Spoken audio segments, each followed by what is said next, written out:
Hello, hello, hello. How is everybody this morning?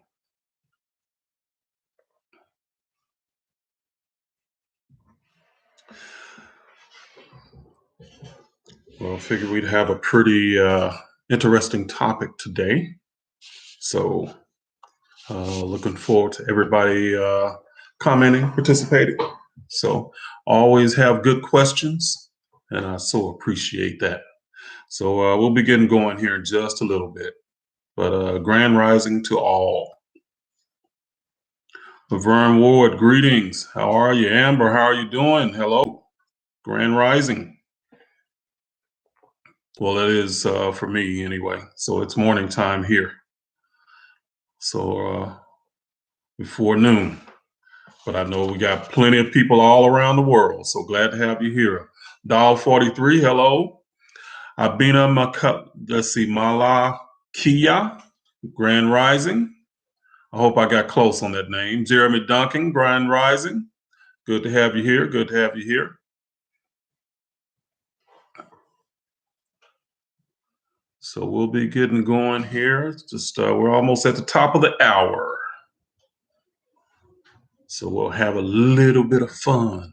Well, it's always a lot of fun for me. I always enjoy it. Joan Cooper, Grand Rising. So it's always a lot of fun. Kay Harris, peace and greetings from the Midwest. All right, good to have you. KC Sunshine, Grand Rising. Gave me a good smile this morning. I appreciate it.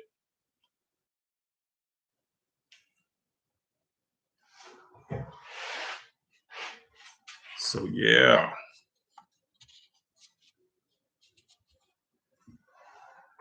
Let's see, Miriam Mazima. Here again today to learn. Good, glad you're here. Sorrel Holly, how are you? From Delaware, all right. Let's see, and I say good morning again. It's just saying morning is when you're like mourning, like the dead. So grand rising. I say good morning too. I mean, it's all good. So it's just a matter of choice. But good morning is like good, like I don't know, sadness or something. You know, you're in mourning. So let me see. I have some text coming over here. So yeah. So anyway, that's all that's about. Grand Rising. How are you doing, Brian? I'm glad that you've been here to learn. So glad you're learning something. I was telling a friend how it seems like no matter what, man, I can tweak the bear. So it's in like poke the bear. So no matter what, I poke somebody at some point. But glad you're learning. See, Eli, uh, Grand Rising, Eli. Say doubt and fear is a worthy rival. Yep, absolutely. Doubt and fear, definitely. So Eric, so Bree C, good morning. Yes, another live. Yo Shali, Grand Rising. Yeah, greeting from Baton Rouge, Louisiana. Love JJ, you came back. All right. Glad to have you here. Marie 333, hello. Beverly Scott, hello. Kevin Holly, Grand Rising from Delaware. All right. Vibing with the Quan Yin. Glad to have you here. Glad to have you here. So CJ Kennedy, good morning, Grand Rising. How are you? And good morning, Lynn Leisha. Let's see. Just found your channel last week. Well, glad you found it. Good. And there is my wonderful daughter, Vo Vibes. So she's the moderator here. So she's in the house. King Ahab Phoenix, Grand Rise, or Anub, X Phoenix, Grand Rising. So let's see, Shania K, Grand Rising. Crystal, good. My KCL family is here. It's all good now. My KCL family is here. Crystal Broussard, Grand Rising, and good morning. Well, I appreciate you too, love JJ. So thanks for you and what you're sharing too. So you participate in the community, and I appreciate that. Let's see, Kate Jones, Grand Rising, Grand Rising.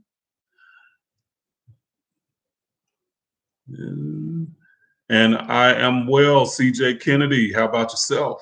Crystal Broussard. Yes. Said good morning, Vote Vibes. First time watching from the UK. All right, Joan Cooper. Glad to have you here. All the first timers. Well, let's get this party started. So it's 11:03. So I'd like to respect everybody's time. So let's see, Moonfei, peace, peace. Good to have you here. So I am the host, and I'm Reginald Q A. I'm the founder of Comedic Centered Living. My sidekick in chat is my daughter, Vo Vibes or Voiche. This will be a positive experience, so please be kind to everyone in chat and kind to myself and Voiche. If you are not, you will be bounced out. No warnings. Things can get moving pretty fast in the chat, and I can't always see the questions. So, guys, when we start to get 150 people in here, I can't see all the questions. Things move too fast. So, I don't mean to ignore people or anything like that. I just can't see it all. All right. So, but if the chat is moving slow, then you can use super chat, and that'll highlight to give financially, and that'll highlight your question or comment. Please make sure your question comes about comedic science or metaphysics. I don't go all over the world about politics and get into a lot of other stuff. That's not what this chat is for. So if I give value and enlightenment today, please prime the pump and give back. It would be appreciated. I have a class called the African Mind Rewired that will teach you how to apply African spirituality and science in your life. That's what my channel is about. It's not just about trying to debate people or anything like that. I'm trying to lift people. So trying to raise consciousness. That's what this channel is about. And you do that by applying it in your life. So my class will help you to be more empowered, positive, and happy in your life. Also have a course if you're just not into a class called the African Spirituality Before Christianity, the Ultimate Guide. It will break down any misconceptions you may have about Christianity and teach you the ancient African definitions and applications of concepts like the Trinity, sin, prayer, Christ, and many more. So we go beyond the superstitious understandings of religion and into the powerful spiritual concepts. So again, it's about how you apply it.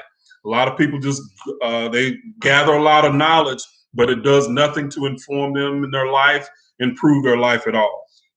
So you can also find links in the comment in the video description. So anything if you're watching this later, links and stuff will be in the video description.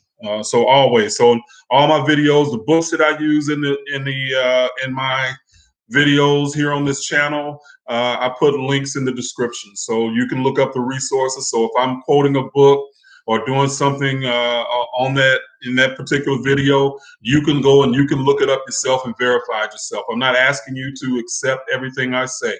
So if there is something that you don't agree with that I say, please toss it out.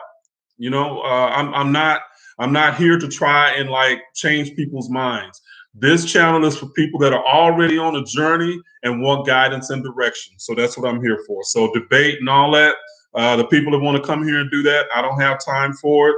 It's a waste of time. So if you're looking for guidance and direction, that's what I'm here for. Thank you for being here today. I'm excited as always to share with you and you with me. Your questions about anything Kemetic science will be appreciated. I'll answer them to the best of my ability. If I don't know the answer, I will say I don't know. Okay, so I don't study all things Kemetic science. My knowledge and what I study is specific to basically unraveling Christian teachings that have really just imprisoned people mentally and spiritually. So that's what my teachings are about. So I don't go all over the map and just pick out anything and then just throw information at you. So it's about a process, and it's a process of learning and developing. Okay.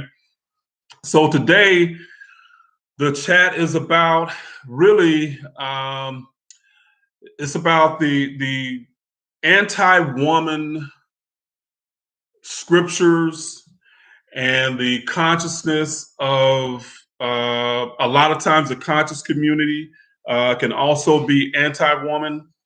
And I want to highlight that and talk about that today, where these ideas came from. And so I want to read off a few scriptures to basically highlight these ideas and how women have been subjugated. And we, even as men, have been taught to treat women as second-class citizens, and how we've been taught to believe that they're supposed to be subservient to us. I think that's a crock of crap. Okay, and I'm saying that lightly. It's complete bullshit. So no human being should be subjugated to another human being for any reason. And in the African spiritual science, the women were seen, or the feminine was seen as the other half of a whole, or half of a whole. So one could not exist without the other. So that's how that's the foundation of African spirituality. Okay, and as far as the feminine and the female aspect is, so biblically, this is where a few of these ideas come from. Some of you might have heard these scriptures, some of you might not have, but I'm just going to go over a few. So there's a lot of them. Trust me, woo, man. So this is coming from Paul, and people understand too. A lot of the teachings that we have through Christianity today are not based on the teachings that were supposedly by Jesus. They're based on the teachings of Paul. Okay, and that's a lot of where Christianity comes from today. So this is what Paul says on why women should be silent in the church. For Adam was formed first, then Eve. No, that's not true, but okay, move on. And Adam was not deceived, but the woman was deceived and became the transgressor. In other words, it was her fault. She did it. It was her fault. It wasn't Adam. Adam was innocent. That woman, she just transgressed. She brought that apple, that fruit, and basically made Adam do wrong. It's her fault. Yet she will be saved through childbearing, provided she continue in faith and love and holiness with modesty. Okay, so that was Titus chapter 2, verse 3 through 5. Okay, so Eve messed up and messed up mankind and Adam. Man, so women have been doing that from, or have been bearing that idea from the beginning. So Eve's punishment. Eve's punishment for eating the forbidden fruit. Okay, so in pain you shall bring forth children. So this is why childbirth is supposed to be painful, because it was a curse. How crazy is that? Okay, yet your desire shall be for your husband, and he shall rule over you. Okay, that's Exodus 20, verse 17. All right. Then in the Ten Commandments, the wives were seen as property. Okay, and I know from my studies, I used to be a social studies teacher. This held true that women were considered property all the way up until the 20th century. Okay, until the 1920 suffrage vote, and really and truly, white women got the right to vote, not necessarily black women, but they, until the 20th century, women were considered property. This is why. So this is the justification of it in the Bible. Thou shalt not covet thy neighbor's house. Thou shalt not covet thy neighbor's wife, nor his manservant, nor his maidservant, nor his ox, nor his ass, nor anything that is thy neighbor's. In other words, the wife is thrown in with the servants, the oxes, the animals, everything else. She's property. So don't covet his property, is basically what they're saying. Okay. Ephesians 5 and 22, chapter 5, verse 22 through 24. Wives, Submit yourselves to your own husbands as you do to the Lord. For the husband is the head of the wife, as Christ is the head of the church, his body, of which he is the Savior. Now, as the church submits to Christ, also wives should submit their husbands in everything. Woo-wee. Okay, so women are supposed to be submissive. You just don't ask questions. You just do what you're told. Okay, how many does that work for? Ha! The Apostle Paul on husbands and wives. Wives, be subject to your husband as you are to the Lord. For the husband is the head of the wife, just as Christ is the head of the church. So that's 1 Corinthians 14, verse 35, verse 34 through 35. So y'all can look these up later. So Paul on how to instruct women. Likewise, tell the older women to be reverent in their behavior, not to be slanderers or slaves to drink. They are to teach what is good, so that they may encourage the young women to love their husbands, to love their children, to be self-controlled, chaste, good managers of the household, kind, and being submissive to their husbands, so that the word of God may not be discredited. Okay? All right. Just a few more here. 1 Timothy 2, chapter 2, verse 11 through 15. A woman should learn in quietness and full submission. I do not permit a woman to teach or to have authority over a man. She must be silent. And then something else goes after that. But this is a reason why women were not allowed to become preachers in churches in a lot of instances. That particular scripture, because a woman was not supposed to have authority over a man. Okay.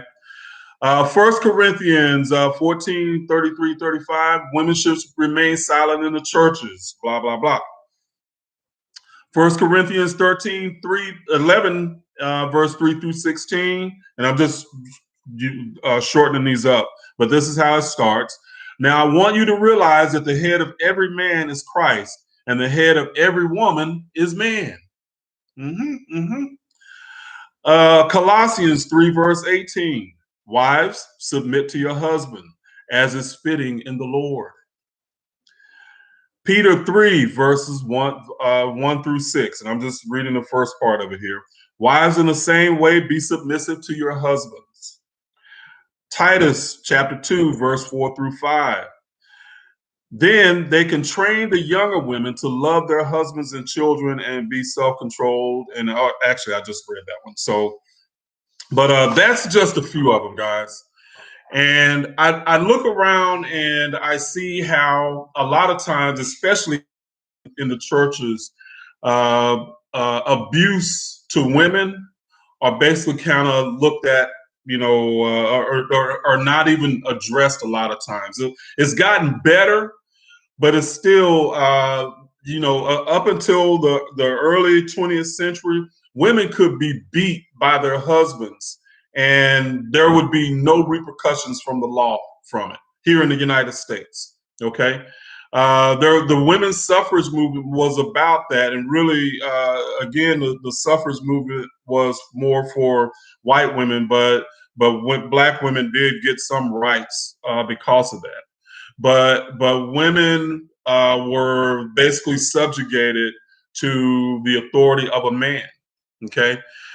And I even see in the conscious community a lot of times where men will actually accept these same ideas and bring them over into their so-called conscious, I don't know, their conscious way of being. But they'll still keep these ideas that women are supposed to be subservient. And I'm saying that that's not the way it's supposed to be. It never has been. And those teachings from Christianity that has subjugated women to being second-class citizens should not be. They're unfair, and they should not be.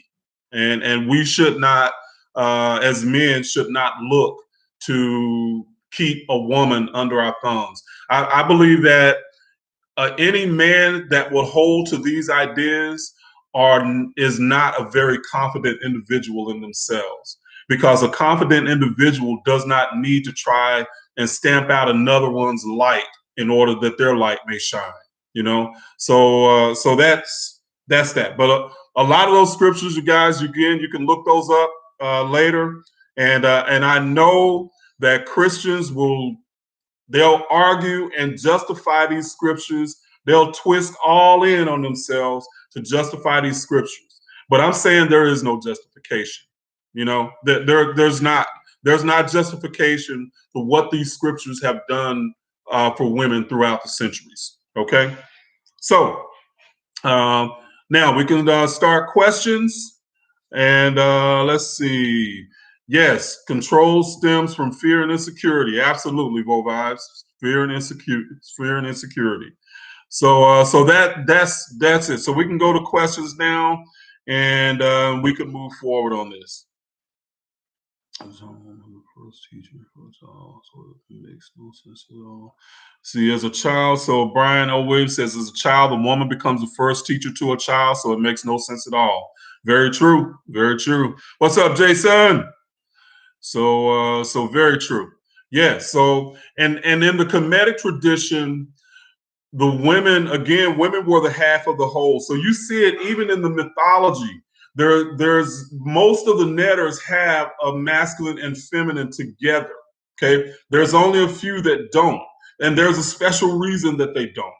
But masculine and feminine was always two halves of the whole, and that myth informed society. Okay, so the way that they lived that, the way that the myths were constructed, is it came out of how they looked at society. Okay, so the feminine was always half of the whole. Just so you needed both of those. Let's see. In the chat, Ugoli, glad to have you here. All right, Antoinette, you're not late. You're always on time. Glad to have you here. So yeah. So any questions, guys? So just wait. Let's see. He says, so we bring life to Earth. Yes, but this is the same. This is the other part of that too. It takes both masculine and feminine to create. Okay, so one cannot create without the other. Although I guess we can say that the womb of creation started from the feminine aspect, from infinity. Okay, so there had to be a womb for anything to begin and incubate, so to speak, for creation. So the idea that even the idea that Adam came first, it doesn't make sense, you know, because everything that is created first comes from our mind. Okay, everything that is in our world, and we mirror the creator. Everything that is in our world first came from within us, within the womb that we are, within the womb of imagination. That's a feminine aspect. Okay, so the idea that Adam came first, it doesn't track along with just spiritual science. So the idea with spiritual science is that everything that is in creation came from the mind of God, came from within God, which is the feminine aspect. Okay, so that's how the science tracks, or how you look at it from a science perspective, a spiritual science perspective. Okay. Yes, masculine and feminine always relates to. No, KC says, and that's a good question, KC. KC Sunshine says, do you believe masculine and feminine always relates to gender, especially on the other side? Does gender matter? Okay, that's a beautiful question. I love that question. So masculine and feminine does not relate to gender. Okay, so we're talking about functions of the universe, not gender, because the idea of God is not even human. Okay, we end up narrowing it down to human-like characteristics, but in the Kemetic tradition and in the African spiritual traditions, the feminine is simply the function of the womb that nourishes and births creation.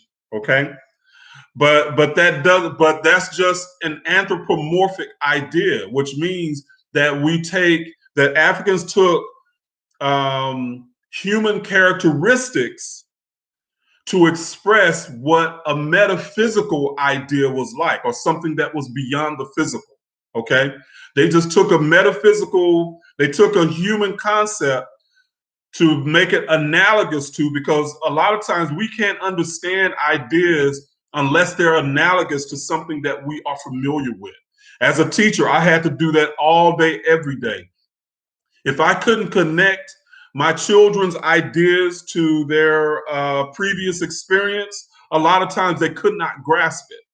And it's the same thing with us as adults and us learning these ideas. The ancient Africans they were very specific in how they used their symbolic language. So gender is not, or I'm sorry, masculine and feminine is about functions and not gender. So that's what we got to understand that. So I know a lot of the conscious brothers will go around and say the first God was a black woman. You know, I understand, that they're wanting to give reverence to women and to the black woman. I get that. But functionally, the ancient masculine and feminine was not about gender at all. Okay. Let's see. Let me go back up. Let's see. What do you think of Comedic teachers such as Sacred Woman? Sorrel, I've known women that have gone through, and Sorrel Hollis says, "What do you think about other Comedic teachings such as Sacred Women?" My experience with women that have gone through that were Christian is very positive. So I haven't looked into it myself. Obviously, I'm not a sacred woman, but but from my experience, I've known women that have come from Christianity and gone through that it was a very positive and empowering experience for them. Okay, but now my experience is of course limited, but that's my take on it. See, so Brian O said, what was the purpose for Christianity to remove the woman? I can speculate that a lot of these men that basically came up with a lot of these ideas were psychologically ill. I can't put it any other way. That they were psychologically they were not right. So they removed the woman. I can't say specifically why they decided to do that, but I know that there was some type of mental illness that they had to be dealing with. Even just my studies on how the idea of legislating against sex unless you were married, because understand, sex was around way before there was a marriage license. So it doesn't make sense. But again, there are ideas of legislating against sex outside of marriage. It had repercussions, and it came from a very negative spiritual perspective from those men. Very negative.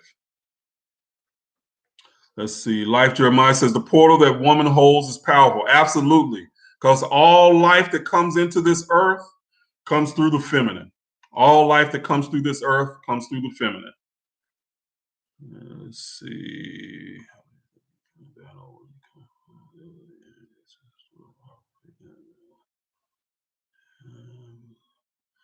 Yeah, now Abaya says, how do you think you can belittle where you come from, literally, and exist or dwell and operate in balance? And yeah, I see some brothers comment on some of the posts that I have, and I'm like, dude, you have got to be one angry, bitter human being. I mean, just good God Almighty. I even had a couple of people arguing about who was the most oppressed, black men or black women. I'm like, good God Almighty. I mean, you're going to sit here and argue which group within Black America, the African diaspora is more oppressed. Who wins that argument? I'm like, what do you get after you win that argument? I'm like, that is it's ludicrous to me. It's crazy. It's crazy. Let's see. You're welcome, Casey. You're welcome. Let's see. I just realized on my son's account. This is Nita May. Hello, Nita May. She signed in on her son's account. Boy, I bet he ain't happy that mom got his account. Let's see. Let's see. So appreciate it. Sure thing. DGM the poet says, peace, bro. You're teaching all the facts. Appreciate you. You're most welcome. Most welcome. I love being here. He wins. Yeah, Casey. Nobody wins that battle. It's crazy. Let's see. Let's see. Man, yeah. So yeah. Okay. All right. So do we have to kick somebody out? Good. Okay. They need to get they had to get ugly. Okay. So let's see. The suppression of the female is a colonizer's move. I agree. That is definitely a European perspective.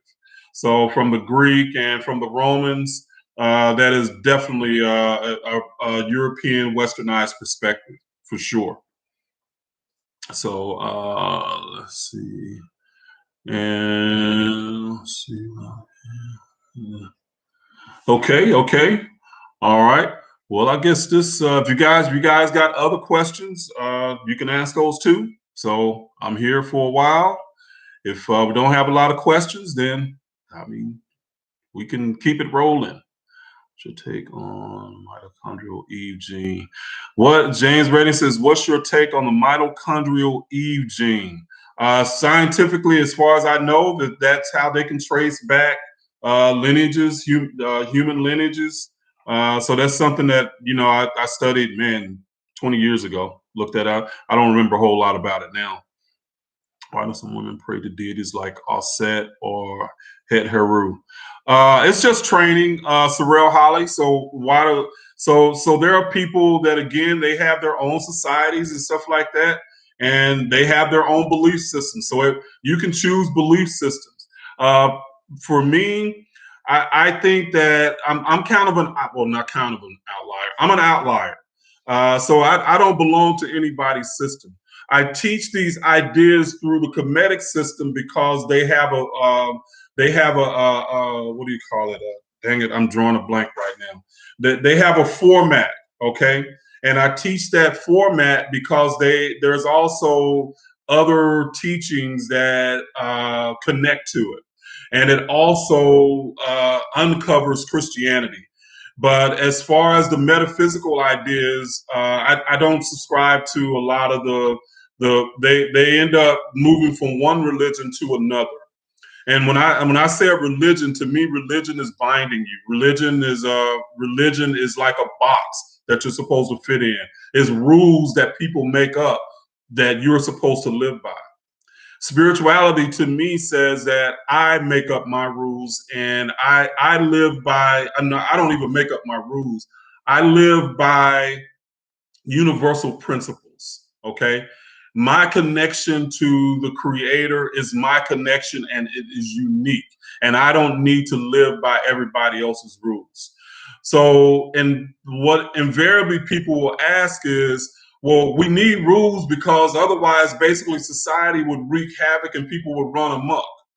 Well, people are running amok now because first of all, most of us that are in Christian societies have been taught that mankind is inherently wicked. How do you trust your fellow man when you immediately assume and have been taught that they're wicked, that they're going to do something bad or negative to you? How do you trust mankind? How do you trust your fellow man? So if you operate from that perspective, then there's a whole different, there's a lot of different things that end up building on top of that negative foundation. And that's what we're dealing with in society. We have never dealt with in our society the idea that love is the creation and love is the foundation of all creation. And love is the foundation of all humanity. Because to me, it's like I see humanity in a glorious state whenever there is a catastrophe that happens somewhere around the world. People will reach out and just do just because they want to help another human being and for no other reason. Okay. That to me is the love of humanity. That's the experience that I believe that's in all of us. That we're going to help another human being that is in distress just because they need it and no other reason. Okay. So in that way, I can't say that humanity is born wicked. That wicked people wouldn't do stuff like that. Okay, in my estimation. So we don't have to have rules. And I'll say this too. The universe is organized. Okay, there is a reason why planets are round. Okay, there's a reason why stars shine. There's a reason why the universe is organized in a harmonious way, naturally. So that means because we are part of the universe, we're naturally organized harmoniously also. Okay? So the idea that we need man-made rules to constrict people and laws to keep people from doing bad, man, so I'm not talking about, I'm not saying that there should be anarchy, guys. That's not what I'm saying. But I'm saying that the universe is automatically constructed in a harmonious way. That we it's a natural progression for us. Okay. We came back to the Bible too. Let's see. Margaret Dillon says, you once said that you went circular Christian, atheist, and to Comedic, but you came back to the Bible. Do you now accept that parts are the Bible are acceptable and some are not?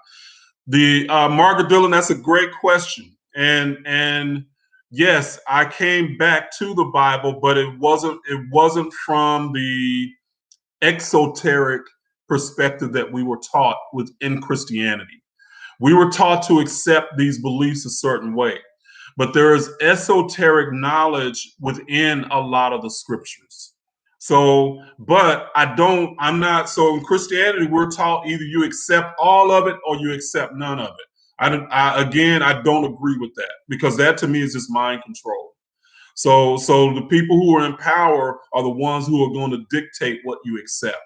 So there are aspects within the Bible that I can confirm Kemetic knowledge through. Those are the scriptures that I will invariably look up and highlight. So, and there's other, like a lot of the biblical are really teaching universal principles and universal laws and how they work.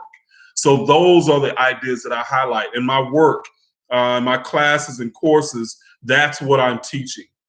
So it's not like I'm trying to teach somebody to be a Christian again. Hell no.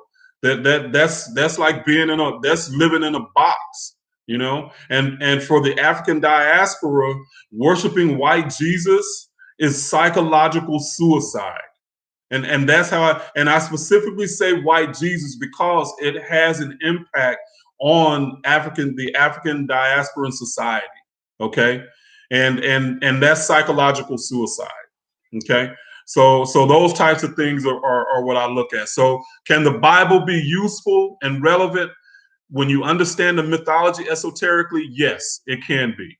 But if you look at it the way we were taught as Christians, you're going to bump into contradictions all day long, and it imprisons you mentally. Let's see. So good question. Good question. Let's see. Balancing do you use? Let's see. Kevin Holly says, "How do you start your day off? Sometimes, what type of balancing do you use?" I usually start the day off just giving gratitude for just one for being here, gratitude for the things that are happening in my life, gratitude for being healthy, gratitude for being able to create my life on my terms. So that's how I'll start my day. Just being in gratitude and giving that gratitude to the universe. And in that way, I'm priming the pump. Okay. So when I give gratitude, it primes the pump for me, for the universe to give me back that same. Okay. So that's what that does. Let's see. So Venus Black, thank you for the gift. $4.99. As she asked, are the universal laws and the Kabbalion the same universal laws that the Netters represent? Yes. So all the Hermetic teachings, in which the Kabbalion is a part of, extended from the ancient Kemetic teachings. So that they came through the Greeks. Okay, but the Kabbalion was written in the late 19th and early 20th century. But the ideas that they came from were from Kemetic teachings. Okay, from ancient Egypt. Yep, true, Beverly Scott. Change your lens and you change your perception. Let's see. No matter what you do, you're okay because Jesus forgave your sins. Let's see. So Christians are taught that no matter what you do, no matter how bad you fucked it up, is you're okay because Jesus forgave you and your sins, and that's why you need rules. And yeah, they teach that. In other words, as long as you ask Jesus to forgive your sins, you have to do no personal work on yourself. Just, I mean, you can go and you can be a murderer or do whatever all your life. Just before you die, just say, Jesus, forgive my sins. Everything is wiped off. You go to heaven. You know, you have to do no work internally. You have to change nothing about yourself. Do nothing, okay, except ask for forgiveness. Okay, that couldn't be further from the truth. Okay, if you don't reconcile your experiences, then you're going to get the chance to do those experiences again in another life. And that's how that works. And as long as you don't reconcile those experiences, you're going to be stuck in a cycle. And I can tell you right now, the men that are so angry with women and just talk down to women, bad about women, until you reconcile that, the next life you'll probably be a woman, and you'll probably get a chance to feel like what that felt like. Okay, you'll stay on that cycle until you reconcile it, and it's not a punishment. It's the idea that's how karma is that you get the chance to feel what the other side felt like. If you are a racist in this life, then you're probably going to end up incarnated as that other race, so you can understand what they felt like as a soul. Okay. Let's see. Let's see. Reese Thomas Jr., thank you for the gift. $4.99 says, what is your take on chakra balancing? I love that question, because a lot of times people do not understand that the chakras are related to our personal human experience. So your chakras become unbalanced when you're angry at women, or your chakras become unbalanced when you're angry at men. So until you reconcile that experience within you, your chakras are going to be unbalanced. Okay, so that's going to be an imbalance within you. So you cannot balance your chakras using using crystals and smoke and all of those things if you do not reconcile the experience within yourself. It doesn't happen. The balancing cannot come from outside of you. It never will. So until you reconcile that experience, your chakras will not be balanced, or the chakra that experience is being filtered through. Okay, so that's how I look at that. Yes, evolve or repeat. Correct. Both vibes. Evolve or repeat.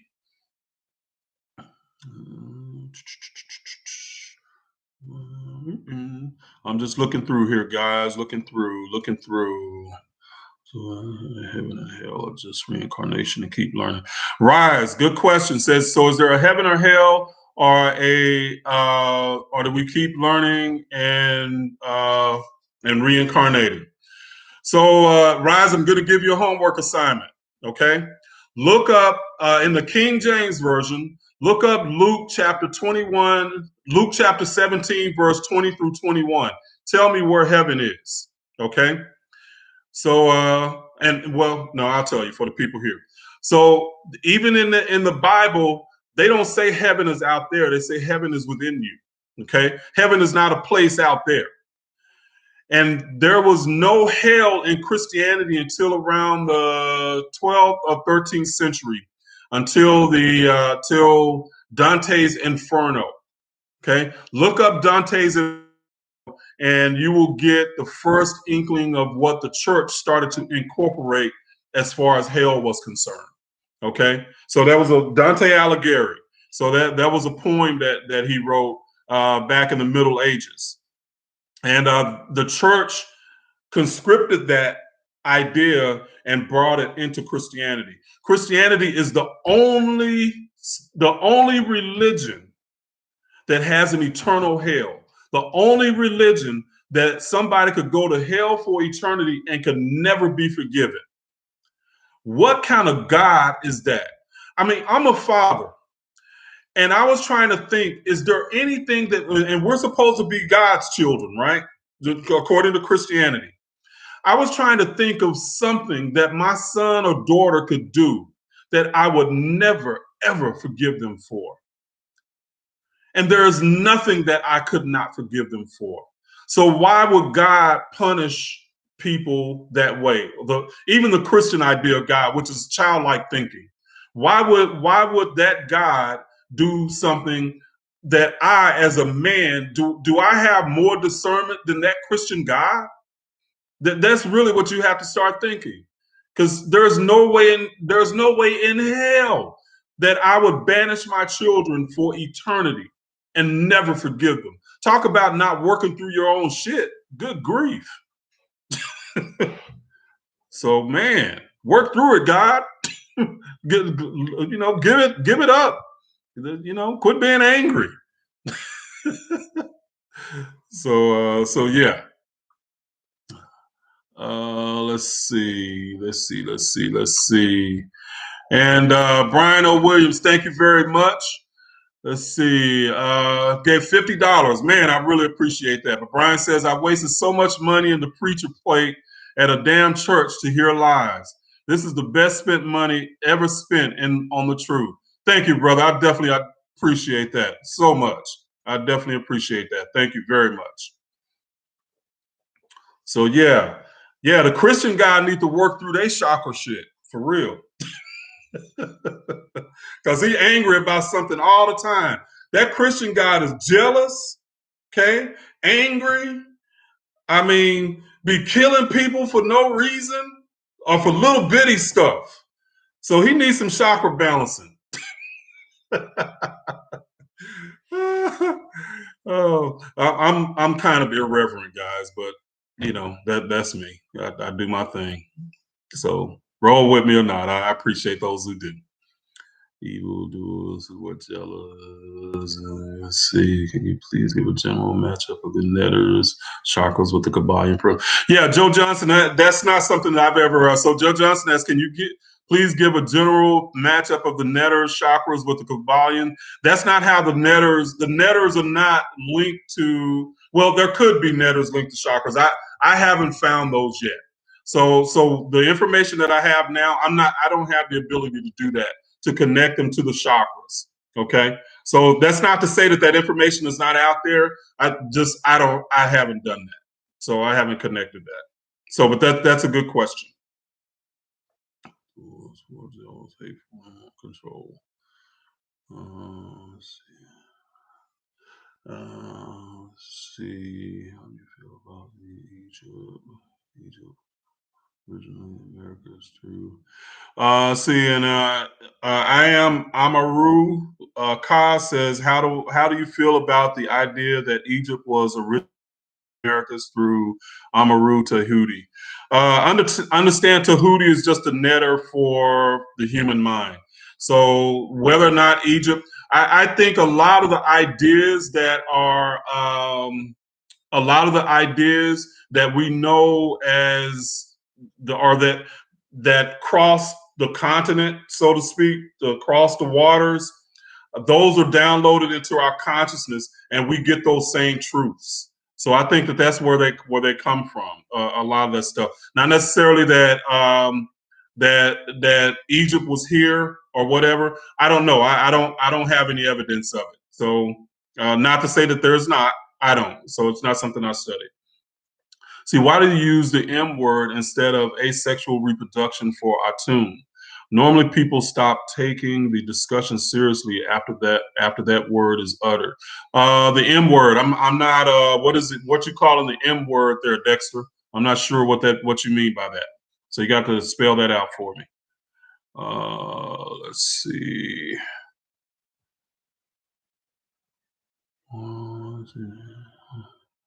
Let's see anything. Okay, let me go back. Let's see. Yeah, you guys, when y'all don't use abbreviations in your questions for me, because I might not have. I usually have not studied from the perspective that you studied for, or the people that you study for. I don't study a lot of Kemetic people. Okay, matter of fact, there's not any that I do, because just for personal reasons. But I might not be aware of what you studied. Okay, so just help me out. So don't assume that I've studied what you studied. Okay. Nature. Let's see. Here. Yes, Betty Hall, I agree. Need to give the hatred up. And giving up that hatred is part of balancing your chakras. If you're stuck in hatred because of race and culture and stuff like that, that right there is something that is going to keep you on a cycle of reincarnation, where you're going to have to reconcile that knowledge. So white, black, all of us, we have to start to reconcile these ideas. And until we do, humanity and society is going to be stuck on a treadmill. Okay. Let's see. I'm going to someone like you to help me. Did not know.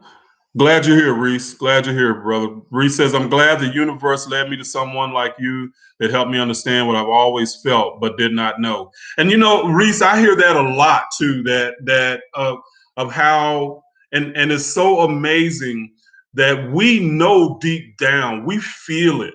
That even when we were in Christianity, a lot of us now, especially you guys that are here, you guys are on the tip or the leading edge of an evolution in consciousness. No doubt. Okay. And a lot of you felt something wasn't right, but you had the courage to break free from it. There's a lot of people still stuck in the church that know deep down what they're being taught is not right, but they are too afraid to break free for a lot of reasons. Now, I don't look down on them because of that, because I know psychologically how tough that is.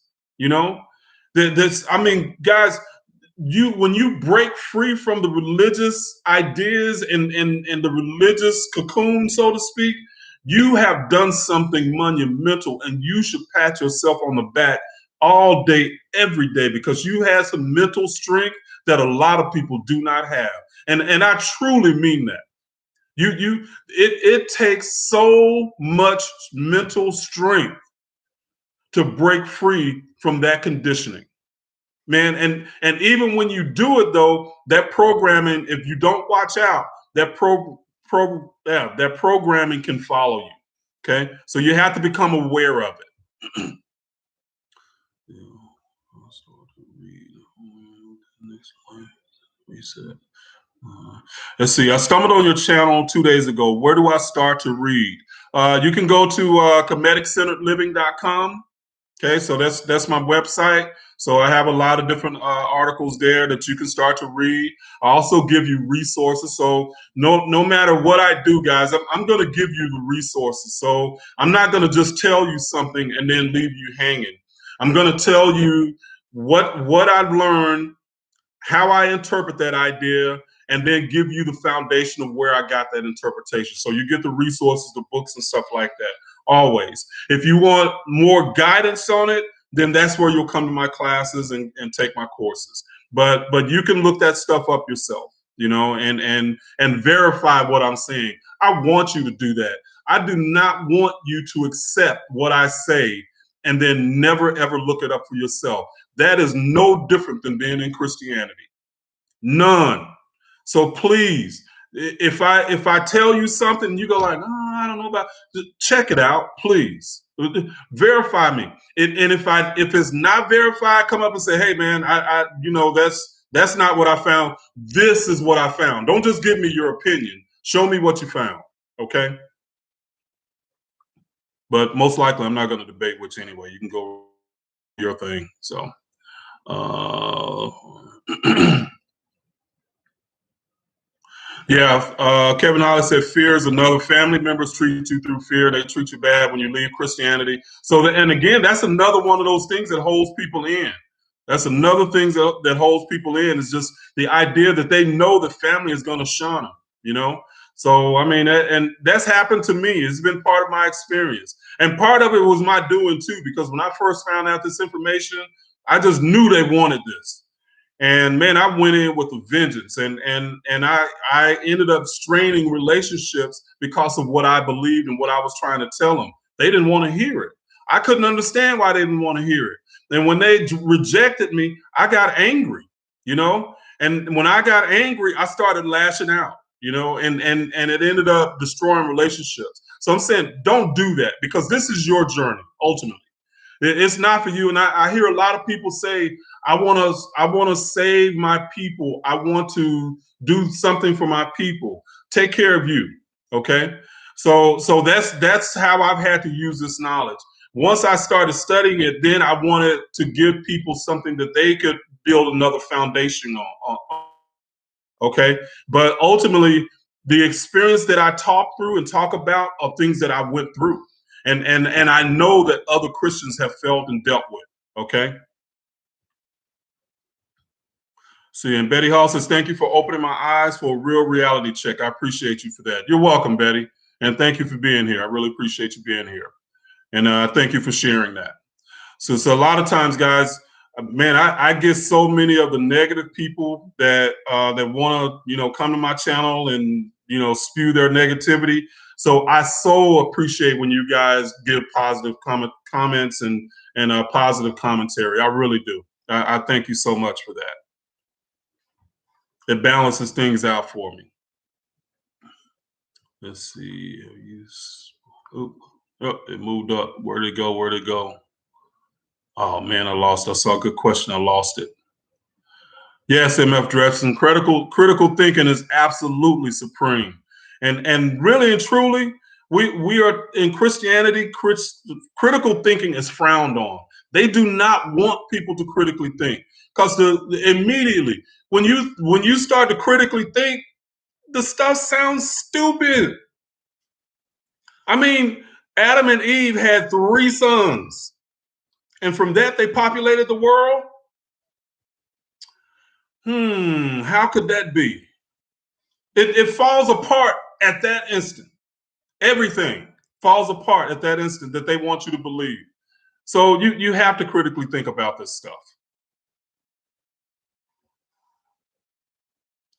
Pamela Lassiter says, please give info on how to sign up for your course. There's a link that'll be in the description below the video, Pamela.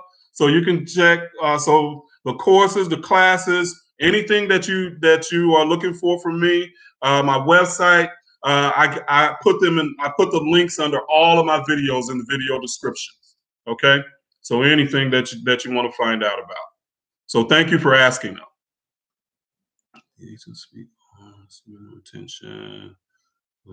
So, did the ancients speak on semen retention? And do you have any books or techniques or references? They could have. It's not something that I've studied, so I don't know. So good question. It was Top Thinker asked that. Sex drives may vary. Yep. Let's see.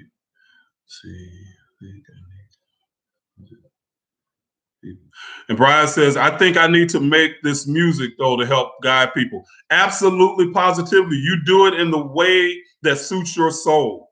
So for me, it's writing and speaking and doing videos and teaching. I'm just a teacher at heart. Okay. But somebody else might be musically inclined, do it that way. Somebody else might be artistically inclined in a way, do it that way. Somebody might do sculptures, do it your way that suits your soul. Don't try to fit somebody else's box. That's why it's so important for you to live your life authentically you. Because what you can bring through from the universe there might not be another entry point on the planet. So that makes you unique, and that you are supposed to bring it through the way that you are supposed to do it. And what's going to happen is you're going to end up resonating with those people, and they're going to connect to you. Okay. So unity won't come from us looking alike or thinking alike. It'll come from us vibing alike. Okay, we will resonate together, and the people that you don't resonate with, don't connect with them. The people that you do, connect with them. And that's why I say, if there are things that I say that does not resonate with you, man, throw it out, forget it, just leave it at the door, and go on and find the things that do resonate with you. Okay, so there's no need for us to try to fight each other or debate each other. That gets old, and it's negative energy. Okay. Let's see. Correct, Zena Ebert. It's your journey. Absolutely, positively. Your journey is unique, and it shouldn't have to fit anybody else of moving through this life.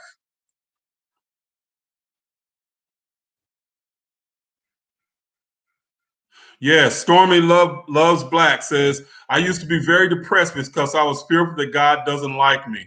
I had to learn on my own in the spiritual journey. And Stormy, you are not alone on that. So there are so many people that have dealt with that same idea. And you think about it, guys, that's another one of the things that if you, especially for the African diaspora, we are taught, one, that God doesn't even look like us, and two, that God can punish us or is punishing us. How do you come back from that? How do you start a business or do something great when you think God is punishing you or going to punish you? Or when things getting tough or starting to get tough, you believe God is punishing you in some way. You can't defeat God from our perspective. So what do? You give up. If that's your foundation of thinking that God is punitive in some kind of way, it's going to impact your life. It's going to put a ceiling on anything that you, because ultimately when things get tough, and I don't care what you do, business wise, career wise, there's going to come a time when life gets tough. But if your idea is that God can punish you or doesn't want you to have it in some kind of way, you can't fight that. And that's a psychological, that is a prescription for depression. Absolutely, positively.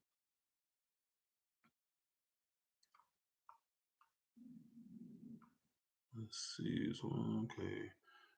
Maybe on Facebook. Oh, yeah. Let's see. Somebody asked, "Do I have a community on Facebook?" Oh, that's Surreal Holly. Actually, I have a community for my class, Surreal. So I tried the Facebook way before, and that just didn't work for me. But I have a community that's a closed community within my class, and it basically allows people to be more open as well because we're family. We know that the people that are there are on the same journey in a sense and on the same track. So in that way, we're able to be open and honest, and we can actually interact with each other. So yeah. So no, nobody's cursed. Nobody is cursed. Yeah. Let's see. Sabrina Thompson, thank you for the gift. And Sabrina says, I was able to let go of anger and depression and have been consistently productive and balanced since reaching your channel in class. Thank you. You're welcome, Sabrina. Thank you for stating that. I really appreciate that. Thank you so much. Let's see. And Devil's Reject says, can you speak on Islam? Uh, Devil's Reject, I speak about Christianity through my experience. Islam has not been my experience. So that's why I don't speak on other religions and stuff like that. I speak on the experience that was something that was real and relevant to me through my journey. So that's what this channel is about for me. And it's unraveling that Christian experience. Okay. So no, I don't talk about Islam or anything. Those are not religions that I study. Okay. Blacks consider themselves Jews who believe that being Jewish. African Confidential says, what's your take on blacks who consider themselves Jews and who believe that being Jewish is not a religion, but actually a way of life that all should be? For me, I think that if you get stuck in the idea that your blackness is the only aspect of you, you've limited your possibilities. So that's kind of how I look at that. But I know people, they get into the melanin and stuff like that, but I'm a black man, but I'm more than that. I'm a soul having a human experience, and there are experiences that go beyond my blackness. So my blackness is something that is a foundation for me, but it is not my box. Let's see. Class. See, Mickey Thompson, I'm ready for the class. Yes. And actually, I'm having a class tomorrow, so I'm doing one of my classes tomorrow. So in that way, we can get in because you study some things, then I can get a little bit deeper into a lot of this knowledge for you. Let's see. There is no God in the universe that will curse the African. There is no God that exists outside of African.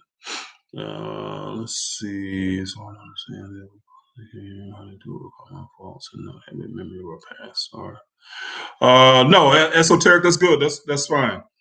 So it was saying that it's hard to believe that, or hard to understand that we can possibly be reincarnated or overcome our faults and not have a memory of our past lives. Actually, you do have a memory of your past lives. You can tap into that stuff. Okay. But again, if you live in the religious box, all you think is you die and you go to heaven or hell. So you can't even access that knowledge from that perspective because you don't even believe it's possible. So that's the first step to being able to access past lives, and you're going to access the knowledge that's relevant to this life.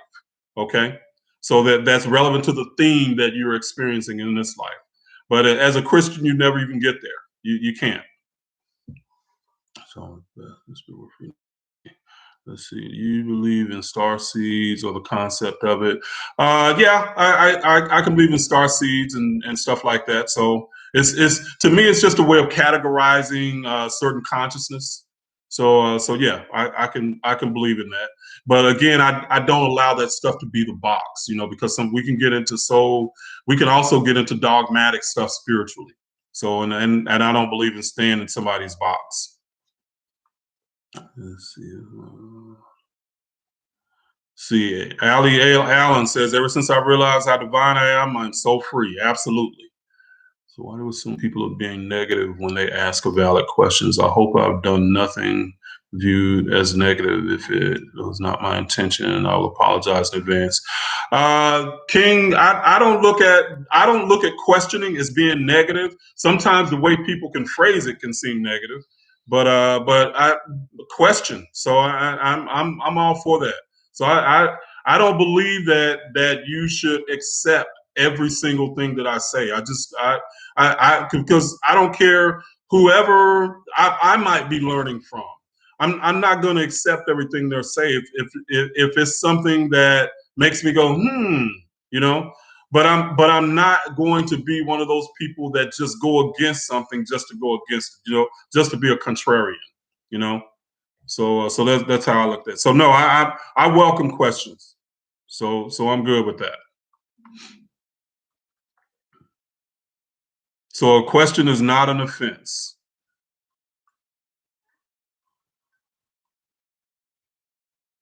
Devil's Reject says, I've been watching your videos, and every video on the inside, I'm awakening. Thanks. You're definitely welcome, brother. Definitely welcome. Glad to have you here.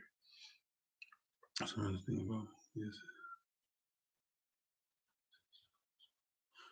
see.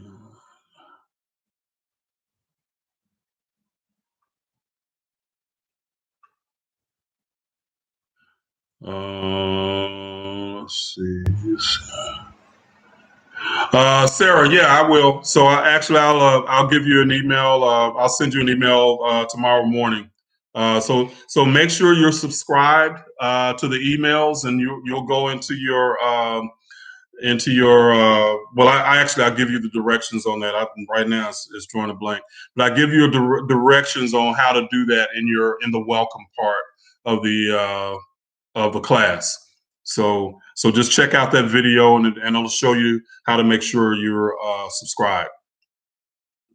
Let's see, but I'll send an email tomorrow for sure. After death, do they not have a physical body?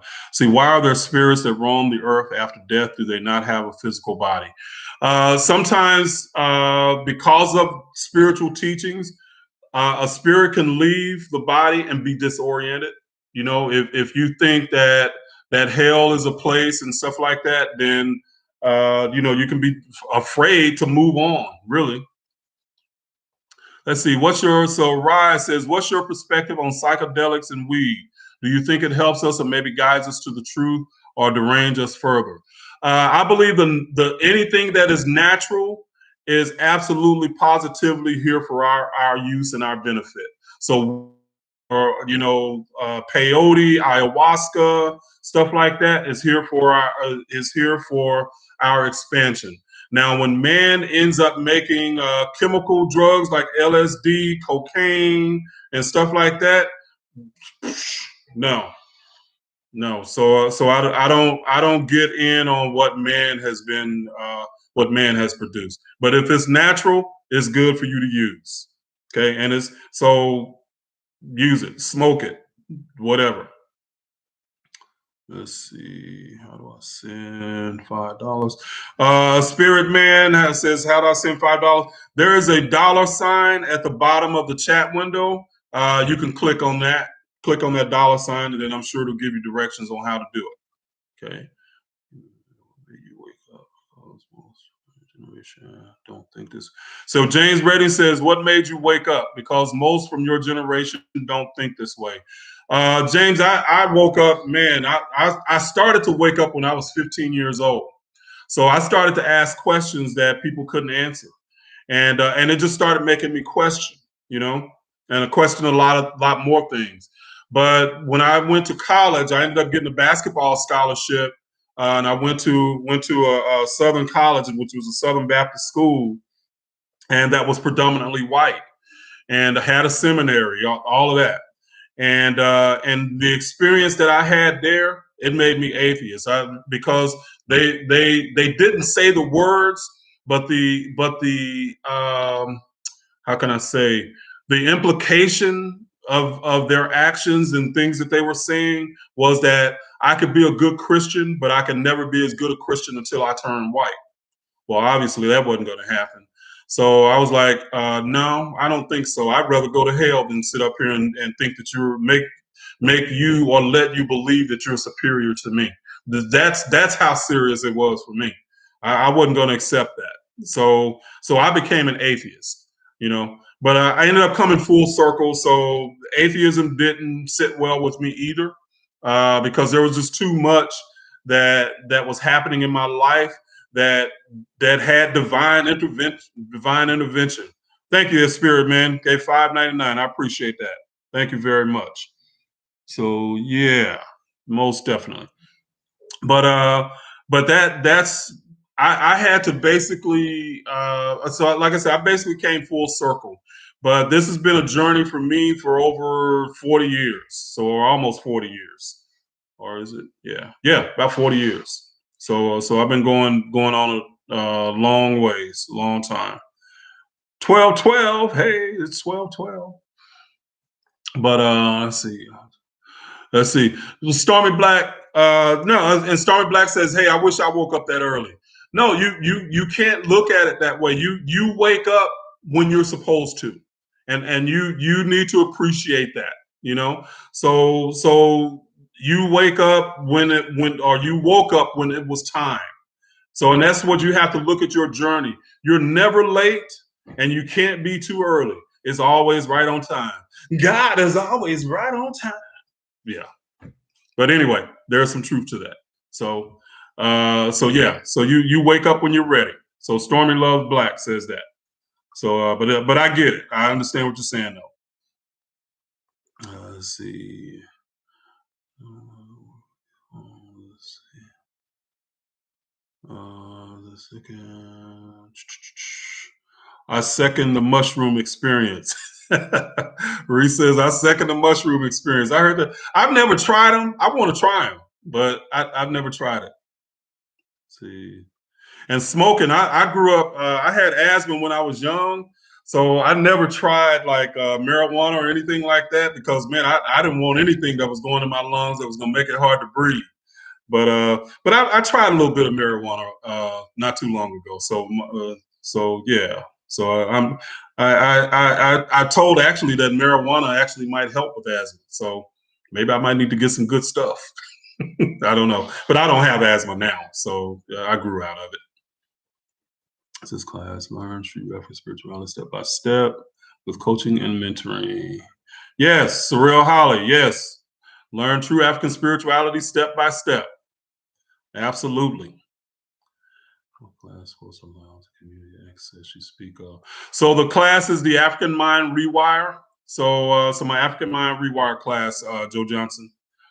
So when you sign up for that class, you actually I even give you access to all the courses, and so you get the class and you get 2 of my main courses as well to study, and the class is all self-paced. So it's self-paced, and so are the courses. So you can study to your heart's content. But people ask questions, so I in the comment sections, so you'll see people's questions, and I'm coaching in the comments.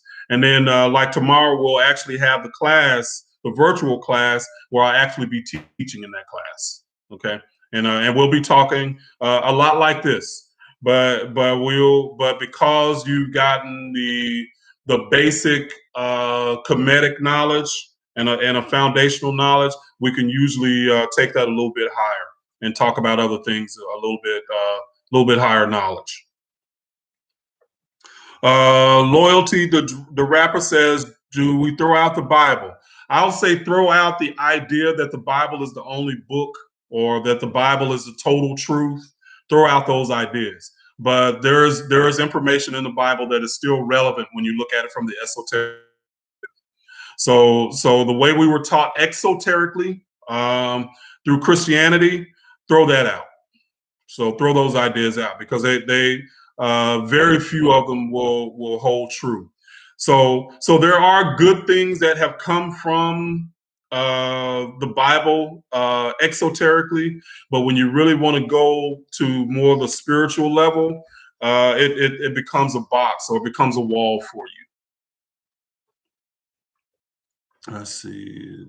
Like water, I don't know. Supposed to go and see pink elephant. CP says, I don't know. Some folks drink alcohol and see pink elephants on the parade. I heard that. Yeah, that alcohol can do some things. So this is the thing you got to understand. Anything in excess can be harmful, on some level. So all things in moderation, man. So I mean, just enjoy life, but all things in moderation. Let's see. Yeah, MF Dresden says Bible has some good stories and symbolism.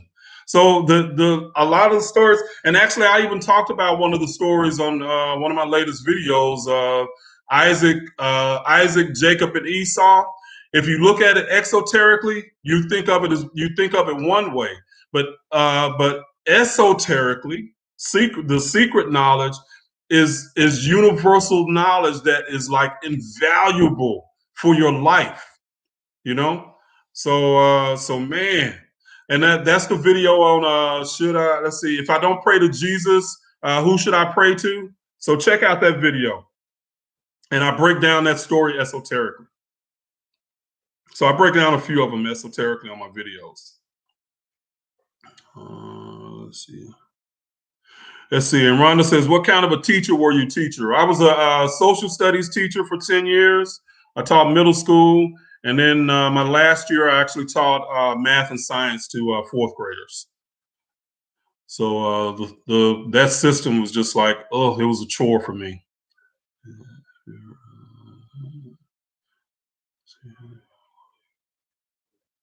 Yeah, it's been fun to go back and read it with new eyes. It is. MF Dressing, I say the same thing. It's been fun to go back and look at the Bible with new eyes. And it's like, oh, wow, this is what it was saying, but this is what I was taught. It's incredible. Once you start to look at it from the esoteric perspective, it's like it's a whole new and different book. It's incredible. Let's see. Yeah, Esoteric 203 says the Bible was written by Shakespeare. That is a theory. The King James version was. So that there's a lot more translations. So that's not the only translation. There's something you have to think about. Because Stormy Loves Black says, because there are some verses in the Bible that are true, then there's some you have to think about. Yeah, this again, you have to look at it from an esoteric perspective and the exoteric perspective that we were taught. So let's see. Yes, Rise, you're right. So it's 100% in moderation. Absolutely. Absolutely. So anything. So hell, too much spirituality or what people think of spirituality. Man, people think spirituality is like you're supposed to like walk around like these robots. Like, you know, this is how you're supposed to live. That ain't spirituality. Everything you do in your life is spiritual because you are a spiritual being having a human experience. So everything you do is spiritual. There is no separate from the African spiritual perspective. There's no separation. Okay, there's no secular and spiritual. That's a European Christian perspective. There's no separation. So you are a spiritual being having a human experience. There is nothing that you can do that is not spiritual. Absolutely. Baking a sheet of cookies can be a spiritual experience. It's a spiritual experience when I eat them, but you can bake them. That's a spiritual experience too. So let's see. So Loyalty the Rapper says, what's the difference between exoteric and esoteric? So exoteric is just a public meaning. Okay, so that means that's what everybody is taught. So that's the exoteric. The esoteric is the secret hidden meanings. Okay, so that's the difference. So in Christianity, we're taught exoterically that of these ideas. Okay, and that's why there's so much contradiction a lot of times because of the exoteric interpretations. But that the Bible was never meant to be exoterically accepted like it is. So they literally, it was actually a lot of stuff in the New Testament, especially, was never supposed to even be written down. This was passed along, the knowledge was passed along through ancient African esoteric traditions. And in the mystery schools, it was done orally. So to even put these ideas in the Bible was a break from the ancient African traditions. So they did two things. They tried to hide the knowledge via the way that they wrote it. So they were being very creative in a lot of ways. And two, they were never supposed to write it down anyway. Okay, but because they knew they weren't supposed to write it down, they hid it and obscured it in the exoteric teachings, okay, or in the exoteric language.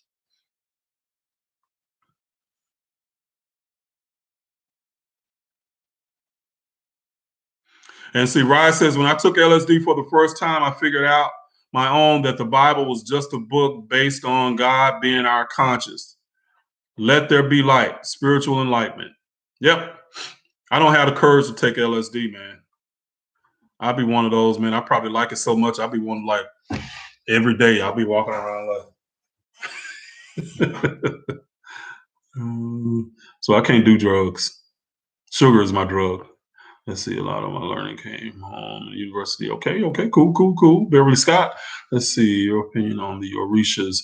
Orishas and Netters are the same thing, Mickey Thompson.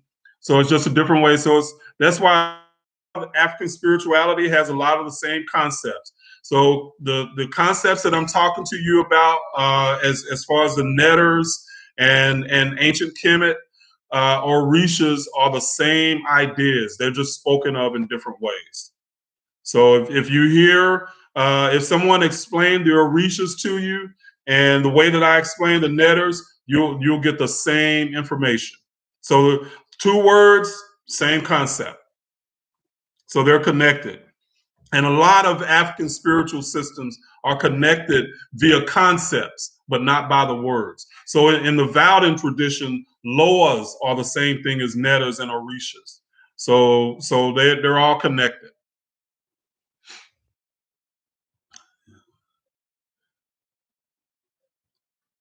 Deshaun Terry says, thanks, bro. You're welcome. You're welcome. What's your favorite, most shocking thing you found in the Bible? Yeah. Let's see. Who's that was saying that? Dang it. See, they moved. I hate it. Okay. Heran Zacharias, can you please tell me your favorite, most shocking thing you found in the Bible from when looking at it from an esoteric perspective? One of my favorites is like a lot of them is the miracles of Jesus, like walking on water, raising Lazarus from the dead. And these are things that I discuss in my video. So one video, raise Lazarus from the dead. I go in depth on that and I show you Bible scriptures and what they mean. But you also have to have the esoteric language in order to decipher these scriptures. If you don't understand the ideas from the esoteric perspective, they're not going to mean anything. So, but raising Lazarus from the dead was one. Jesus quieting the storm is another one. So these are ones that I looked at. At the Adam and Eve story, just it's not history. There's deep esoteric knowledge within that. The story of Isaac, Jacob, and Esau again is deep esoteric metaphysical laws that these scriptures are expressing. Okay. So all those things. So when I read that, I go, "Oh wow, man!" I mean, I'm just like, "Wow, that's what that means." I'm like, "Oh man!" So it's really cool to discover stuff like that. Yeah, TZ. That's what I was just saying. That the Netters are the same thing as the Orishas. That is correct. So the same concept, just a different name. Let's see.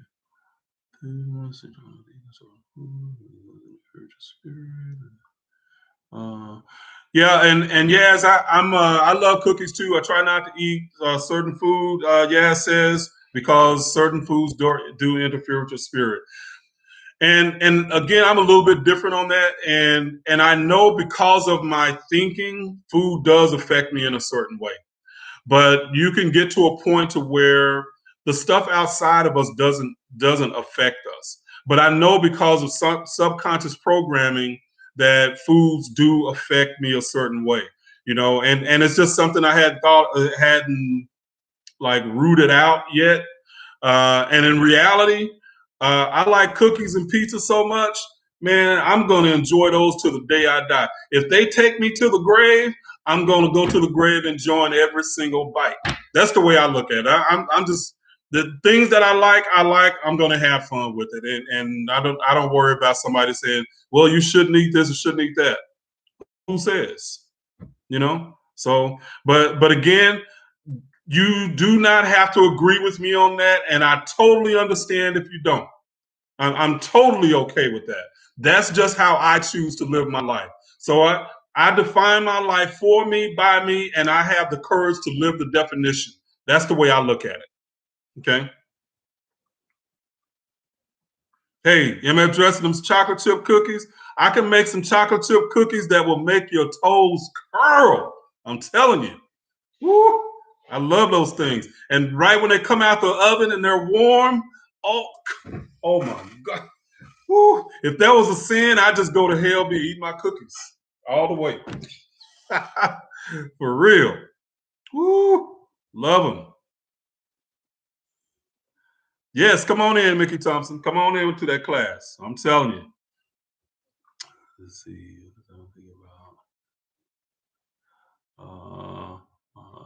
Let's see. I don't know. Let's see. What about Jesus being the only way to the Father?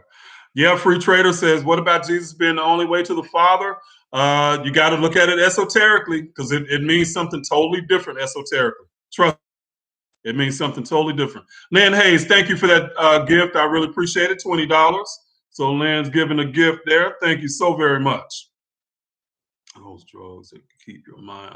Rhonda says, I'm scared of those drugs that can keep your mind altered. Man-made drugs, I would be afraid of them, Rhonda. But the natural stuff, I want to try this, because I'm going to try me some ayahuasca before I leave here. I promise you that. I'll let y'all know what it's like. Or, hey, I can take some on a live. Y'all can see how I'm acting while I'm on the live. No, I wouldn't do that. I just no. But anyway, that's just how crazy I can think. Let's see. Yeah, exactly. Hey, that stuff can make you happy. So, man, if that food, those cookies raise my vibration, yes, I'm on it. So I love it. So my two favorite things in the world is chocolate chip cookies and pizza. I can eat pizza every day of the week. Just put a different topping on it, and it's a different meal for me. So that's the way I look at it. Let's see. Okay. How you doing, She? Good to have you here. Good to have you here.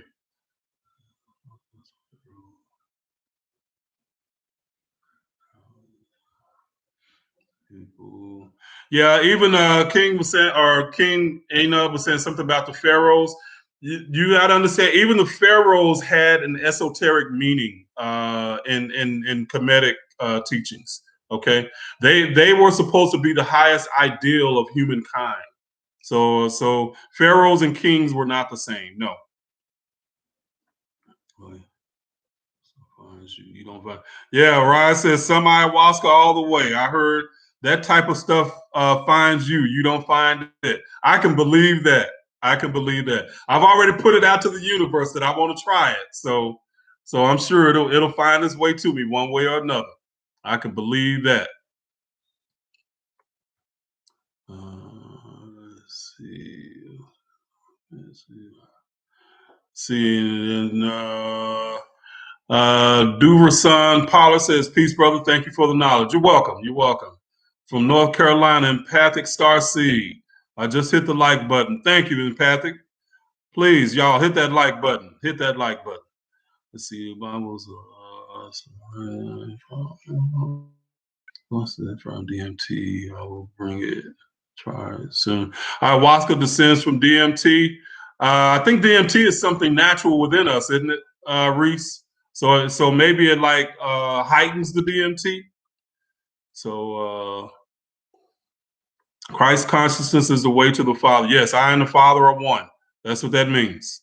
I and the Father are one. Let's see.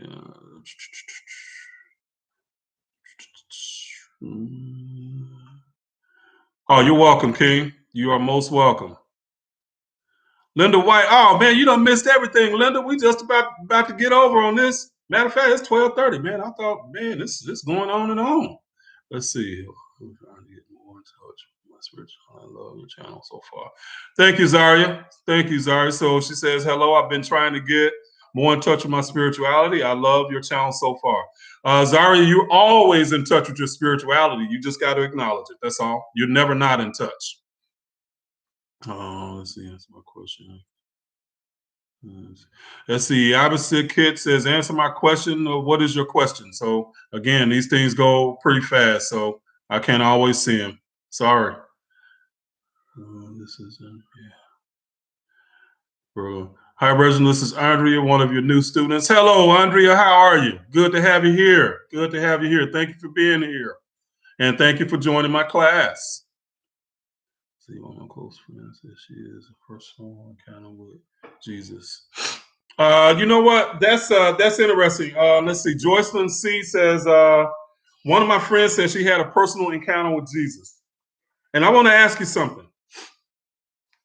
If you have been trained to think that everything that is possible is because of Jesus, what would you think that your experiences are that you have? Anything that you have that is a spiritual experience, what would you name it and what would you call it? So you got to understand, in Christianity, people have been taught to think everything and every spiritual experience, any inner experience they have is because of Christianity. They belong to Christianity and they believe in Jesus. So any experience they have, or even if you have been trained in that experience and program, you don't have another name for that spiritual experience. What do you call it? So I'm not saying that the experience was not real, because I know spiritual experiences are very real.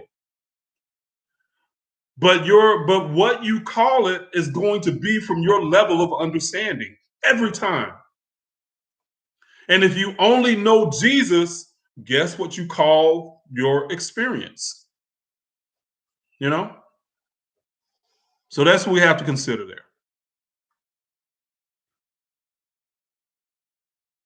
Mr. Sharp says, I want to know your perspective on Jewish slavery. At this point, something that I've looked at, but I haven't gotten into that a whole lot. So it's for me on my journey, slavery is irrelevant. So and it's something very relevant to Jewish people, but for me, it's not relevant. So I don't get into a lot of things like that. I get into what was relevant to my spiritual, or what is relevant to my spiritual journey, and I share that with you guys. And you guys that roll with me and rock with me, I appreciate you. But it's because we share something, you know. So I don't get into a lot of the us and them and stuff like that, you know. So again, it's relevant to somebody Jewish, but just not to me.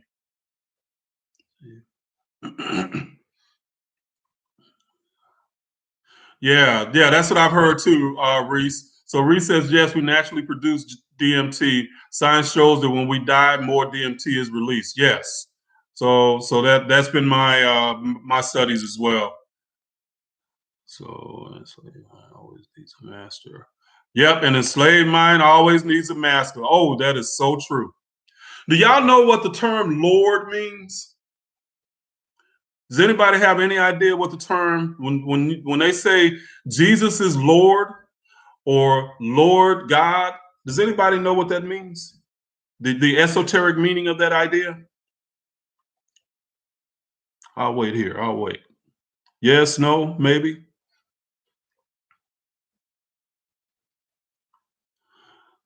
See, Linda says, you're the first person I've experienced that has the courage to speak that. Speak what? Let's see. Yeah. Okay. So, Leaping Lion hit it.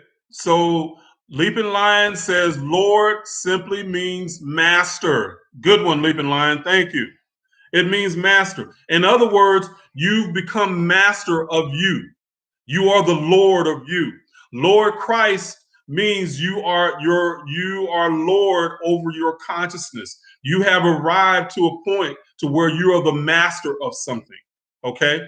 That's all Lord means. Lord Christ, Lord Jesus, Lord God. You are the Lord or master. You've mastered your whatever that situation or that amount of knowledge is, you've mastered it. That's all Lord means. So when they said Jesus is my Lord, just basically saying that enlightenment is my master, in a sense. That's one way to look at it. Okay? So it's a master of something. Yes, the ruler. And you'll see in the Meduneter that Osiris has a throne as one of his as one of the symbols. And when you become Lord, you are able to sit on the throne. You sit on the throne and master you, that inner you. That's what Lord means. Okay. So when you see Lord in the Bible, they're just saying the master. This entity, or this is the aspect of mastering something. You are the master, exactly. Jocelyn C. Yes, I've seen some of his lectures. So some years ago, actually, I think I might have watched one of his lectures, a part of his lectures last week. So Bobby Hemming, I have a lot of respect for a lot of things that he's taught, for sure. So yeah.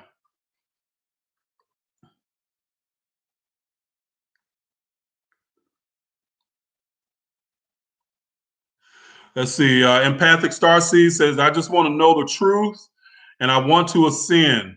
I'm so frustrated because so many people do not know this and I'm learning. I have no one to talk to that knows what you are speaking of. No, I understand, Empathic Starseed. So there is, and a lot of people, they lead you around a lot of different paths and stuff too. And the best thing that I can tell anybody that's on this path is to do you. Your spiritual experience is unique to you, and you don't have to fit into somebody else's box. You don't have to be the way somebody else thinks you should be. Do you, because there is going to be information and knowledge that is going to come through because of who you are authentically that may never enter the earth. And if you're afraid to be you, you block that knowledge. So be you, man. Be the best you can be. Mistakes and all, it's part of the journey. That's where you just learn. You learn from your mistakes. You learn from and just when you hit a roadblock, you're supposed to figure out what that roadblock is and why it is. Because ultimately it's you. You're the block. But you got to figure out the way around it. So be you. DMT is supposedly a chemical that gives us our spiritual experience, Rhonda. So that's what DMT is. It's chemicals that we produce naturally in our brain. You can.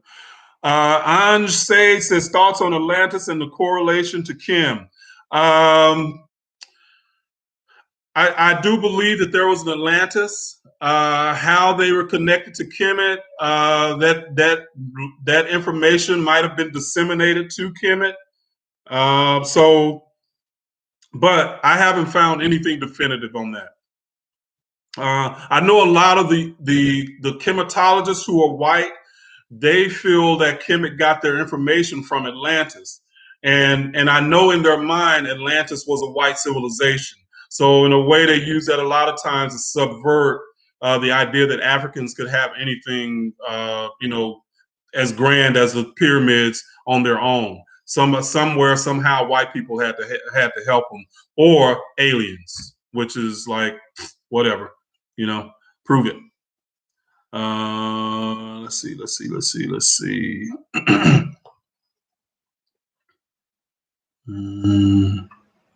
King says you're looking at the new Bobby Hemmett.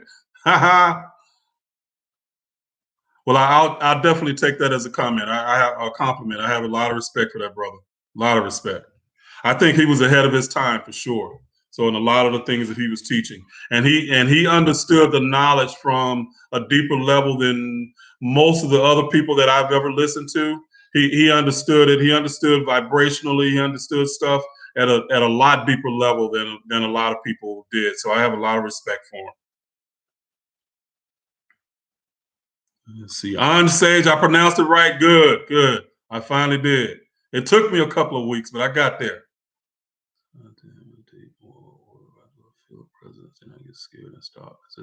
Let's see. Zaria Georgetown, good question, says, I've been trying to meditate more, but whenever I do, I feel a presence. Then I get scared and stop. Is this normal?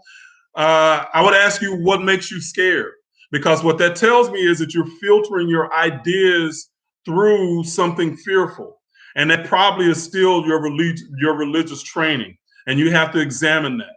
Because you might feel a presence. And again, this is where you might be tuned in a way that those presences can come through you. But what you can do is say, if it's something not for the greater good of myself or the earth, I want you to leave. And at that moment, that presence or that spirit or whatever it might be, you just blocked it. It has no power over you at that point. People will say like, well, I've heard people use the name of Jesus to do it. It doesn't matter what you call it. It's your intention. So you can say, in Jesus' name, I want you to go away. It'll go away. But it doesn't matter about the name. It's your intention and your vibration that you're actually sending to the universe, and that spirit responds to. Okay. So you can protect yourself in that sense.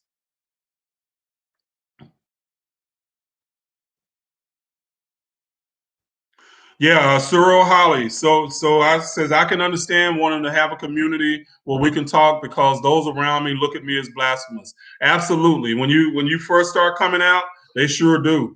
But I've gotten to a point to where I don't have to speak about my journey to other Christians. I have no need to. So I can speak to them on their level, and that's usually what I do. So if they're praying, I pray with them. If they say thank you, Jesus, I'm like, okay, yeah, hey, okay, thank you, Jesus. So it's not necessary for me to convert them.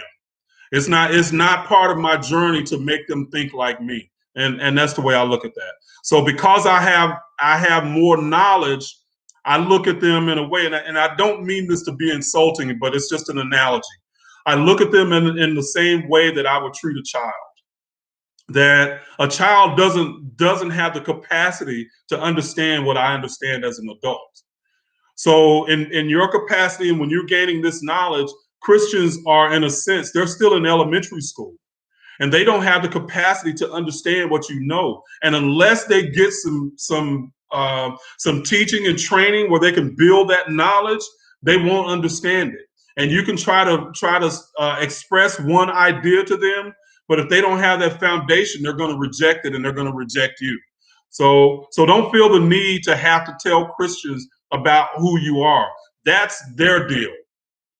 And I think Christians teach that they have to go and tell everybody that they're a Christian, because you wouldn't know otherwise by their actions. They can be so jacked up, you wouldn't know otherwise. So they got to tell you, I'm a Christian.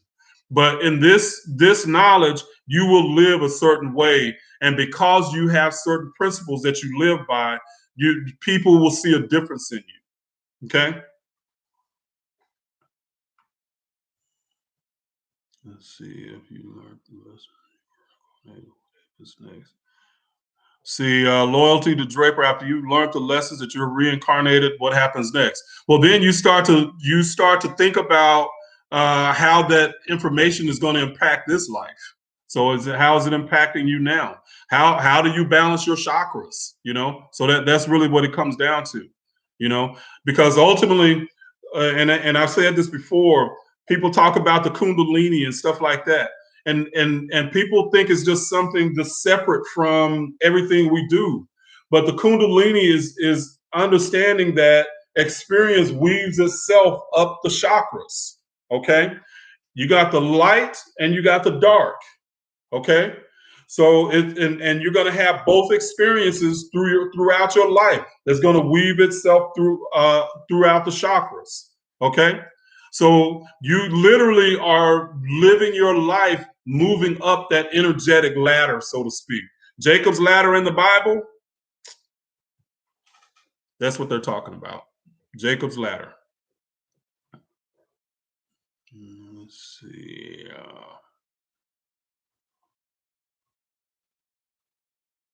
Yes, it says vibrating higher will make you accept more because they don't know because they haven't experienced it. And that's very true. So a lot of times if somebody haven't experienced something, they cannot see your perspective, you know? And that's where we get so mad a lot of times at white people because they can't see our perspective. That's because they haven't experienced life like we have from our perspective of being black.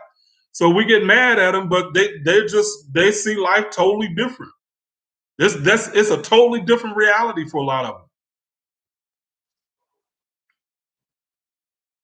Mr. Sharp says, I like your book recommendations. Cool. So there's some good books. Good books. Let's see. Yep. I hear that song. Who's that saying that says that was that Stevie Wonder song? If you believe in things you don't understand, you suffer. Superstition ain't the way. Hey. Absolutely.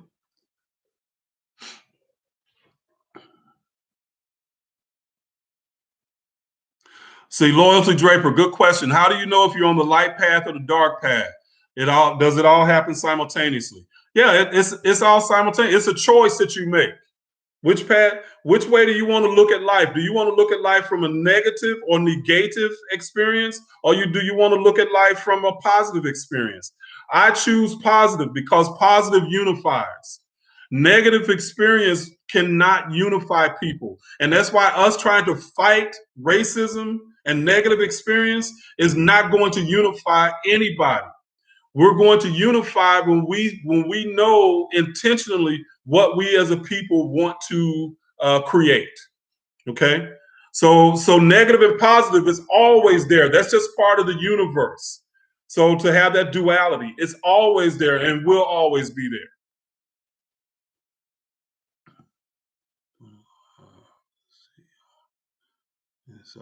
Yep, Betty Hall, hidden keys in plain sight. Absolutely. Yeah, Beverly Scott, we had a message in our music. Absolutely. Hey, if y'all have not listened to Earth, Wind, and Fire lately, go back and listen to Earth, Wind, and Fire. Man, listen to that song. Man, All About Love. Woo. Listen to that song with your understanding now, and listen to what he's talking about. Maurice White is singing in that song. Earth, Wind, and Fire was ahead of their time. That has always been my most favorite group in the world. But it wasn't until I really got into this knowledge that I really truly understood what they were saying.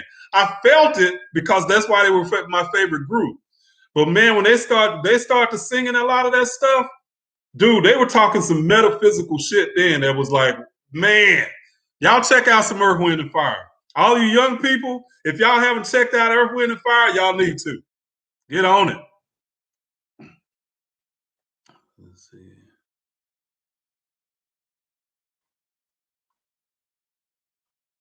Valerie Kelly says, "Don't we need mentors to help us?" Uh, yes and no. So a mentor will definitely help speed things along, but sometimes life is your mentor. Sometimes, I mean, in school we get to study and then we get the test. In life, we get our ass kicked and then we get the test. So life is the test. So sometimes a mentor can help guide you, but you don't always need it. That's not necessarily, but some people do, and if they do, that's fine. See, Rhonda says my mom filled me in with Earth, Wind, and Fire. Good. That's a good mom. Yeah, Earth, Wind, and Fire is the truth. So Betty Hall said Earth, Wind, and Fire is one of my favorites. Absolutely. That's my group there. Earth, Wind, and Fire and Maze. Woo! That song Joy and Pain, that's metaphysical right there. Joy and pain. Yeah, that's metaphysical stuff there. And the OJs. Woo! Woo. Okay, y'all got me going back now.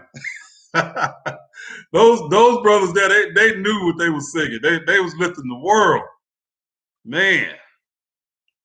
So let's see.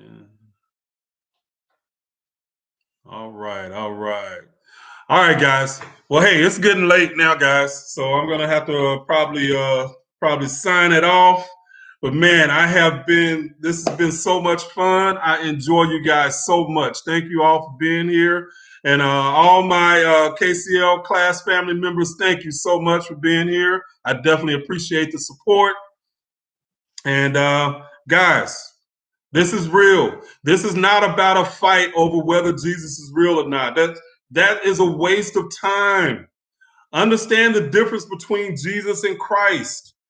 Okay, and learn to incorporate this information into your life. It's not just studying information and then not doing anything with it. It's not just an accumulation of knowledge.